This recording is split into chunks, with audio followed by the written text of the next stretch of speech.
Hi guys, welcome back to my YouTube channel that is Swapna's Tutorial. So ನೀವೇನ ನನ್ನ ಚಾನೆಲ್ಗೆ subscribe ಆಗಿಲ್ಲ ಅಂದರೆ ಪ್ಲೀಸ್ ಸಬ್ಸ್ಕ್ರೈಬ್ ಆಗಿ ವಿಡಿಯೋಸ್ನ ಲೈಕ್ ಮಾಡಿ ಶೇರ್ ಮಾಡಿ ಹಾಗೆ ಕಮೆಂಟ್ ಮಾಡಿ. ಸೊ ಇವತ್ತು ನಾನು ಮಾಡ್ತಿರೋ ಸಬ್ಜೆಕ್ಟ್ ಯಾವುದು ಅಂದರೆ ಫಸ್ಟ್ ಸೆಮ್ BComನ ಎನ್ವಿರಾನ್ಮೆಂಟಲ್ ಸ್ಟಡೀಸ್ ಅಂತ ಹೇಳಿ ಈ ಒಂದು ಸಬ್ಜೆಕ್ಟ್ನ ಎಕ್ಸ್ಪ್ಲೈನ್ ಮಾಡ್ತಿದ್ದೀನಿ. ಸೊ ಅದರಲ್ಲಿ ಚಾಪ್ಟರ್ 5 ಬಂದುಬಿಟ್ಟು ಎನ್ವಿರಾನ್ಮೆಂಟಲ್ ಪೊಲ್ಯೂಷನ್ಸ್ ಅಂತ ಹೇಳಿ.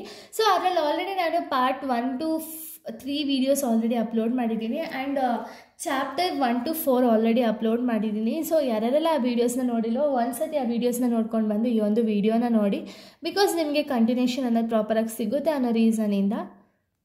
ಸೊ ಈ ಒಂದು ವಿಡಿಯೋದಲ್ಲಿ ನಾನು ನಾಯ್ಸ್ ಪೊಲ್ಯೂಷನ್ ಬಗ್ಗೆ ಹೇಳ್ತಾ ಹೋಗ್ತೀನಿ, ಓಕೆನಾ.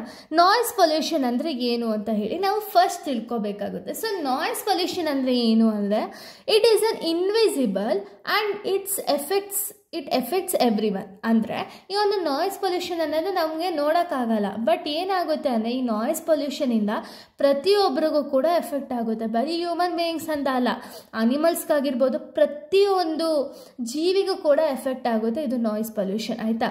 Examples loud speakers, school bus horn, alarm etcetera, ಇದೆಲ್ಲ ಒಂದು ನಾಯ್ಸ್ ಪೊಲ್ಯೂಷನ್ಗೆ ಎಕ್ಸಾಂಪಲ್ ಆಗುತ್ತೆ. ಯಾವ ರೀತಿ? ಈಗ ಲೌಡ್ ಸ್ಪೀಕರ್ಸ್ನ ಆನ್ ಮಾಡ್ತಾರೆ, ಸ್ಪೀಕರ್ಸಿಂದ ಏನಾಗುತ್ತೆ ಅಂದರೆ ನಾಯ್ಸ್ ಅನ್ನೋದು ಜಾಸ್ತಿ ಬರುತ್ತೆ. ಇವಾಗ ನಮಗೆ ಕಿವಿ ಕೇಳ್ತಿದೆ ಅಂದರೆ ತುಂಬ ಜಾಸ್ತಿ ಸೌಂಡ್ ಕೂಡ ನಮಗೆ ಕೇಳಿಸ್ಕೊಳಕ್ಕಾಗಲ್ಲ. ಅದರಿಂದ ಏನಾಗುತ್ತೆ ಅಂದರೆ ನಮಗೆ ಎಫೆಕ್ಟ್ ಆಗುತ್ತೆ. ಇಯರಿಂಗ್ ಲಾಸ್ ಆಗಿರ್ಬೋದು, ಸ್ಟ್ರೆಸ್ಸು, ಲಾಸ್ ಆಫ್ ಕಾನ್ಸಂಟ್ರೇಷನ್ ಇದೆಲ್ಲ ಆಗುತ್ತೆ. ಸೊ ಅದಕ್ಕೆ ಈ ರೀತಿ ಎಫೆಕ್ಟ್ಸ್ಗಳೆಲ್ಲ ಆಗ್ತಿದೆ. So these necessary sounds if they get too loud then it leads to a noise pollution. ಅಂದರೆ ಈ ಎಫೆಕ್ಟ್ಸ್, ಈ ಸೌಂಡ್ಸ್, ಪ್ರತಿಯೊಂದಕ್ಕೂ ಸೌಂಡ್ ಬೇಕೇ ಬೇಕು. ಆದರೆ ಅದೇ ಸೌಂಡ್ ಏನಾದ್ರು ಎಕ್ಸಸ್ಗೆ ಹೋಯ್ತು, ಜಾಸ್ತಿ ಹೋಯ್ತು ಅಂದರೆ ಅವಾಗೇನಾಗುತ್ತೆ ಅಂದರೆ ಅದನ್ನು ನಾವು ನಾಯ್ಸ್ ಪೊಲ್ಯೂಷನ್ ಆಗಿ ಹೇಳ್ತಾ ಹೋಗ್ತಾರೆ, ಆಯಿತಾ. ಸೊ ಇವಾಗ ನಾಯ್ಸ್ ಪೊಲ್ಯೂಷನಲ್ಲೂ ಕೂಡ ಟೈಪ್ಸ್ ಇದೆ. ಯಾವುದ್ಯಾವುದು ಅಂದರೆ ನ್ಯಾಚುರಲ್ಲು, ಇನ್ನೊಂದು ಮ್ಯಾನ್ ಮೇಡು. ನ್ಯಾಚುರಲ್ ಅಂದರೆ ಏನು? Birds, animals and natural resources sounds, ಇದೆಲ್ಲ ಒಂದು ನ್ಯಾಚುರಲ್. ಸೊ ಇದನ್ನು ನಾವು ಕಂಟ್ರೋಲ್ ಮಾಡೋಕ್ಕಾಗಲ್ಲ. ಬಟ್ ಮ್ಯಾನ್ ಮೇಡ್ ಸೌಂಡ್ಸ್ ಅಂದರೆ ಏನು? Loud speaker, traffic, machines, so ಇದೆಲ್ಲ ಮ್ಯಾನ್ ಮೇಡ್ ಸೌಂಡ್ಸ್. ಇವಾಗ ಲೌಡ್ ಸ್ಪೀಕರ್ ಏನೇನಕ್ಕೋ, ಇವಾಗ ಏನೋ ಒಂದು ಫಂಕ್ಷನ್ ಮಾಡ್ತಿದ್ದಾರೆ ಅಂದರೆ ಸ್ಪೀಕರ್ ಹಾಕ್ತಾರೆ, ಸೊ ಇದರಿಂದನೂ ಪೊಲ್ಯೂಷನ್ ಕಾಸ್ ಆಗುತ್ತೆ. ಟ್ರಾಫಿಕ್ ಅಂದಿದ ತಕ್ಷಣ ಎಲ್ಲರಿಗೂ ಗೊತ್ತು ಯಾವ ರೀತಿ ಟ್ರಾಫಿಕ್ ಇದೆ ಬ್ಯಾಂಗ್ಳೂರಲ್ಲಿ ಅಂತ ಹೇಳಿ, ಸೊ ಇದರಿಂದನೂ ಕೂಡ ನಾಯ್ಸ್ ಪೊಲ್ಯೂಷನ್ ಅನ್ನೋದು ಕಾಸ್ ಆಗುತ್ತೆ. ನೆಕ್ಸ್ಟ್ ಮಷಿನ್ಸ್ನ ನೋಡೋದಾದರೆ ನಾವು ಮಷಿನ್ನ ಹ್ಯಾಂಡಲ್ ಮಾಡಬೇಕಾದ್ರೆ ಅದರಿಂದ ತುಂಬ ಸೌಂಡ್ ಅನ್ನೋದು ಬರುತ್ತೆ, ಇದರಲ್ಲೂ ಕೂಡ ಒಂದು ನಾಯ್ಸ್ ಪೊಲ್ಯೂಷನ್ ಅನ್ನೋದು ಕಾಸ್ ಆಗ್ತಾ ಹೋಗುತ್ತೆ. ಸೊ ಇಷ್ಟು ಕೂಡ ಒಂದು ಟೈಪ್ಸ್ ಆಫ್ ನಾಯ್ಸ್ ಪೊಲ್ಯೂಷನ್. ಇನ್ನು ಎಫೆಕ್ಟ್ಸ್, ಯಾವ್ಯಾವ ರೀತಿ ಎಫೆಕ್ಟ್ಸ್ ಆಗುತ್ತೆ ಅಂದರೆ ಎಫೆಕ್ಟ್ಸಲ್ಲಿ ಫಿಸಿಕಲ್ ಎಫೆಕ್ಟ್ ಯಾವುದಾಗುತ್ತೆ ಅಂದರೆ hearing loss, stress, lock of concentration, ಇದೆಲ್ಲ ಒಂದು ಫಿಸಿಕಲ್ ಎಫೆಕ್ಟ್ಸ್. ಅಂದರೆ ಈ ಒಂದು ಸೌಂಡ್ಗಳಿಂದ ನಮ್ಗಳಿಗೆ ಕೇಳಿಸ್ದಿಲ್ಲ ಅನ್ನೋ ಥರ ಆಗೋದು, ಅಥವಾ ಸ್ಟ್ರೆಸ್ ಜಾಸ್ತಿ ಆಗೋದು, ತಲೆನೋವು ಆ್ಯಂಡ್ ಲಾಕ್ ಆಫ್ ಕಾನ್ಸಂಟ್ರೇಷನ್ ಮಾಡೋಕ್ಕೆ ಆಗದೆ ಇರೋ ಥರ ಆಗೋದು. ಸೊ ಇದೆಲ್ಲನೂ ಕೂಡ ಒಂದು ಫಿಸಿಕಲ್ ಎಫೆಕ್ಟ್ಸ್ ಆಗುತ್ತೆ. ನೆಕ್ಸ್ಟ್ ಎಫೆಕ್ಟ್ ನಾವು ನೋಡೋದಾದರೆ increase in the rate of the heart beat. So ಒಂದು ನಾಯ್ಸ್ ಕೇಳ್ತಿದ್ದಂಗೆ ತುಂಬ ಜನಕ್ಕೆ ಹಾರ್ಟ್ ಬೀಟ್ ಅನ್ನೋದು ರೈಸ್ ಆಗುತ್ತೆ, ಹೆಡ್ ಏಕು, ಸ್ಟ್ರೆಸ್ಸು, ಇದೆಲ್ಲನೂ ಕೂಡ ಒಂದು ಎಫೆಕ್ಟ್ಸ್ ಆಫ್ ನಾಯ್ಸ್ ಪೊಲ್ಯೂಷನ್ ಆಗಿದೆ.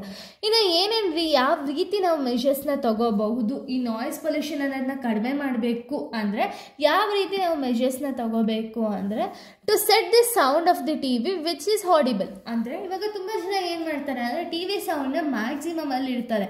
ಸೊ ಅದು ಅವ್ರ ಮನೆಗೆ ಕೇಳಿಸೋದು ಬಿಟ್ಟು ಬೇರೆ ಮನೆಗಳಿಗೆಲ್ಲ ಕೇಳಿಸ್ತಾ ಹೋಗಬೇಕು. ಸೊ ಇದರಿಂದ ಏನಾಗುತ್ತೆ ಅಂದರೆ ಅವ್ರಗಳಿಗಾಗಿರ್ಬೋದು ಅಥವಾ ನಮಗೆ ಆಗಿರ್ಬೋದು, ಯಾವ ಮನೇಲಿ ಹಾಕಿರ್ತಾರೋ ಆ ಮನೇಲೇ ಆಗಿರ್ಬೋದು, ಜಾಸ್ತಿ ನಾಯ್ಸ್ ಇದ್ರೆ ಏನಾಗುತ್ತೆ ಅಂದರೆ ಎಫೆಕ್ಟ್ ಆಗೇ ಆಗುತ್ತೆ. ಸ್ಟ್ರೆಸ್ಸು, ಅನ್ಕಂಫರ್ಟಬಲ್ ಫೀಲ್ ಇದೆಲ್ಲ ಆಗುತ್ತಲ್ಲ. ಸೊ ಈ ಒಂದು ಸೌಂಡ್ನ ನಮ್ಗೆ ಎಷ್ಟು ಬೇಕು ಅಂದರೆ ನಮ್ಮ ಮನೇಲಿ ಎಷ್ಟು ಬೇಕೋ ಸೌಂಡು ಅಷ್ಟು ಮಾತ್ರ ಇಟ್ಕೊಂಡು ಬೇರೆಯವ್ರಿಗೆ ಡಿಸ್ಟರ್ಬ್ ಆಗದೆ ಇರೋ ಥರ ನೋಡ್ಕೋಬೇಕಾಗುತ್ತೆ. ಇದು ಒಂದು ಮೆಷರ್ ಯಾವುದಕ್ಕೆ ಅಂದರೆ ನಾಯ್ಸ್ ಪೊಲ್ಯೂಷನ್ ಅನ್ನೋದನ್ನ ಕಡಿಮೆ ಮಾಡೋದಕ್ಕೆ.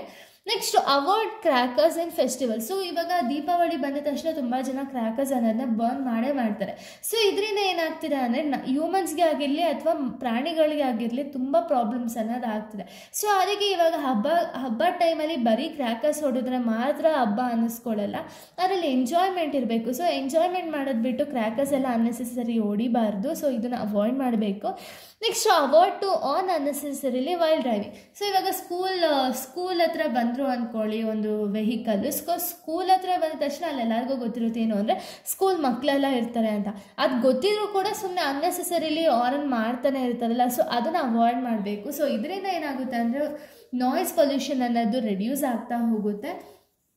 ಸೊ ಇಲ್ಲಿಗೆ ನಾಯ್ಸ್ ಪೊಲ್ಯೂಷನ್ ಅನ್ನೋ ಒಂದು ಟಾಪಿಕ್ ಕಂಪ್ಲೀಟ್ ಆಗುತ್ತೆ. ನೆಕ್ಸ್ಟ್ ವಿಡಿಯೋದಲ್ಲಿ ನಾನು ಬೇರೆ ಒಂದು ಟಾಪಿಕ್ನ ಎಕ್ಸ್ಪ್ಲೈನ್ ಮಾಡ್ತೀನಿ. So thank you guys, thanks for watching.